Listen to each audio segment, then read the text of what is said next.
มาเบิงอัตราแลกเปลี่ยนในปี2013เนาะเดือน4วันที่8อยู่ในธนาคารจีนเนาะมีเงินปอนด์เนาะอิงป้างก้างปีแม่นเงินฮ่องกงเนาะเงินดอลลาร์ฮ่องกงเม่หยวนเงินดอลลาร์รื่อหยวนเงินเยน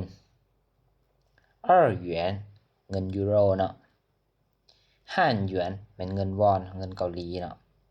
จี้ผู้เป็นเงินกีบถ้าภาพเบื้องขวานี่แม่นอัตราแลกเปลี่ยนในปีนั้นเนาะเฮามาเบิ่งข้อ2ต้งชื่อบวกอี้เฉวีย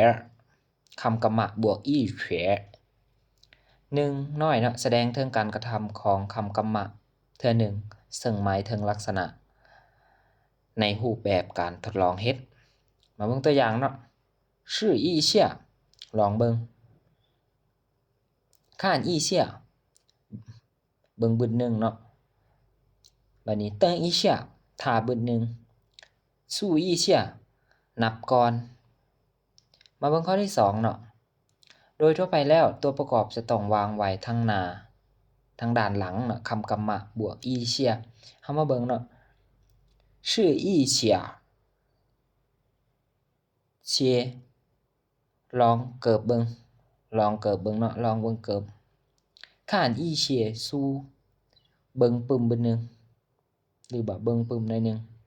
เติ้งอี้เชี่ย老师ท่าอาจารย์บึดหนึ่งสู้อี้เฉียเชียนนับเงินบึดหนึ่งเนาะเบิ่งนับเงินมาเบิ่งข้อที่3เนาะถ้าคำประกอบเป็นสรรพนามจะต้องวางไว้ด้านหน้าทางด้านหน้าคำกรรมะบวกอี้เฉียข้านท่าอี้เฉียเบิ่งลาวจักหน่อยเติ้งอัวอี้เฉียท่าข่อยจังหน่อยเฮาเบิ่งข้อที่3เนาะต้งชื่อจงที่การซ้ำคำกรรมะ1เนาะการซ้ำคำกรรมะแสดงถึงการทดลองเฮ็ดการกระทำของคำกรรมะนั้นเป็นการกระทำที่เล็กน้อยหรือในระยะใดหนึ่งเท่านั้นโครงสร้างดังกล่าวนิยมใส่ในภาษาเว้าซึ่งมีน้ำเสียงเว้าที่สบายๆบ่เป็นทางการรูปแบบการ